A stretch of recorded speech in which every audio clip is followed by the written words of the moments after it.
Hi everyone, thank you for tuning in and listening to my presentation. My name is Citra Setya. Today I would like to share and discuss about accountability and responsibility surrounding the freedom of expression in Indonesia's digital era. This case study that we will look into is the case of Prita Mulyasari versus Omni International Hospital. Before the internet, most communication happened offline. People's main source of information for news update is through mainstream media or publication, such as newspaper, magazine, TVs, and radio. With the internet and technological advancement, the way we communicate and get information also changed. The media is also emerging, with the online publication and social media platform in the picture. As the data shown, the internet and social media were significant even back then. Thus, the Indonesian government see the need to regulate the digital space. The Information Technology and Electronic Transaction Law were introduced in 2009. Prita Mulyasari versus Omni Hospital is the first big case that caught under the 2008 Information Technology and Electronic Transaction Law. Who is Prita Mulyasari? Prita is just a regular Indonesian citizen. She is a mother of two with middle-income social class.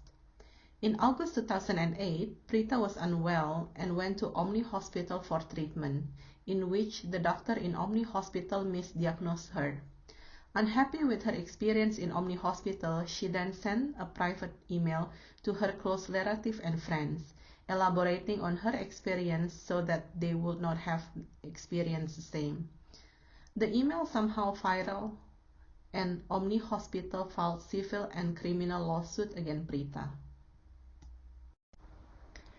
Defamation in Indonesia can be carried out under civil and criminal law.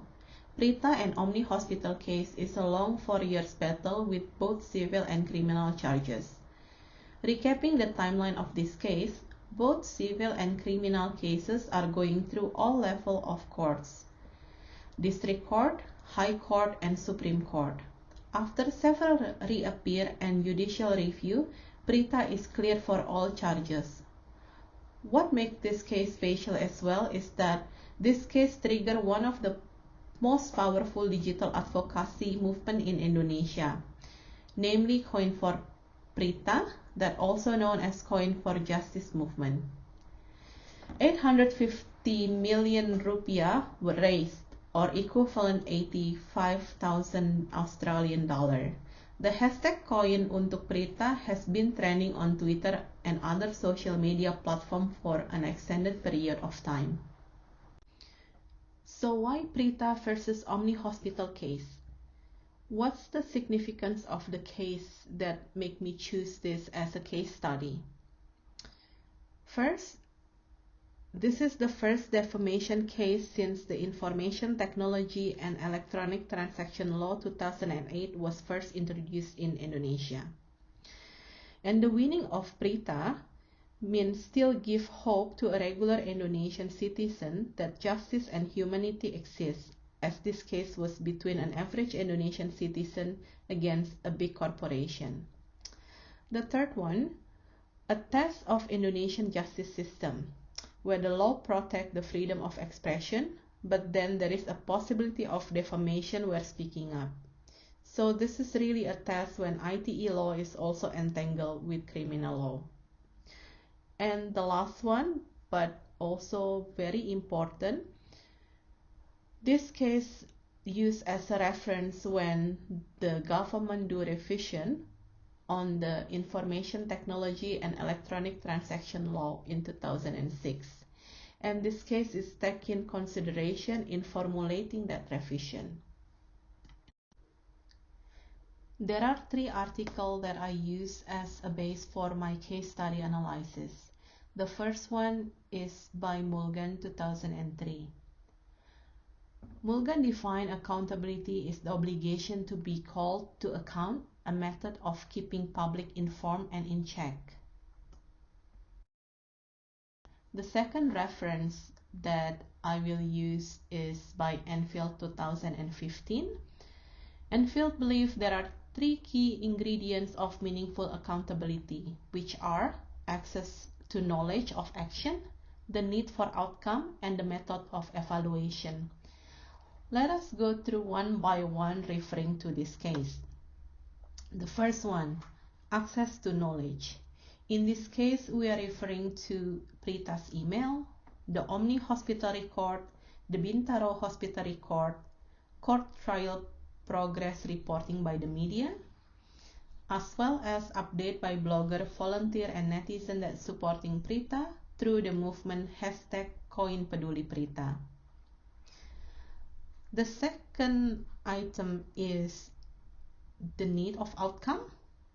In this case, there is a need for outcome by both parties. Omni has its reputation and credibility at stake. Whether or not there is a misdiagnosis by Omni doctor, the hospital fight to clear their name. Furthermore, Prita held up her right to express her mind and expected an apology from Omni Hospital and compensation instead of a lawsuit. And then the third ingredient is the method of evaluation. The criminal law, the information technology and electronic transaction law, Indonesian justice court system, those are the elements of method of evaluation that we're referring in this case. The third literature that I will use is by Hodge, 1986. To talk about responsibility is to talk about the content of our moral duties and obligation, about the substance of what we should do. In our case, Prita, as a patient, which is the consumer of the hospital, has the right to get the best treatment and good experience. The objective of her going to the hospital is to get treatment for healing. The doctor and hospital are responsible for providing the best treatment for its patient. The action that the doctor or hospital taken should be in the best interest of the patient, including providing the correct diagnosis and transparency lab result. The doctor or hospital should be accountable when it is not delivered and the patient health is at risk due to negligence. So I believe Prita has the right to share her experience, opinion, and critics. But what is the borderline between freedom of speech and defamation?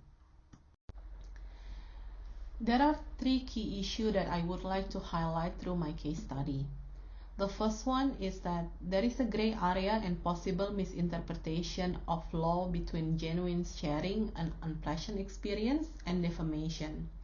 But what is the borderline? The second key issue is that the Information Technology and Electronic Transaction Law 2008 was initially introduced to regulate Indonesian cyberspace and ensure a conducive environment.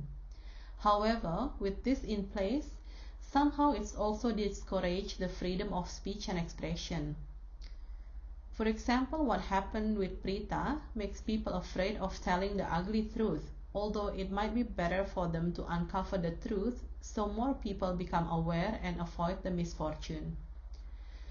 The third key issue is that with this case that received a lot of exposure, because this is the first case of ITE law defamation case, and this case happened to be within the period of election.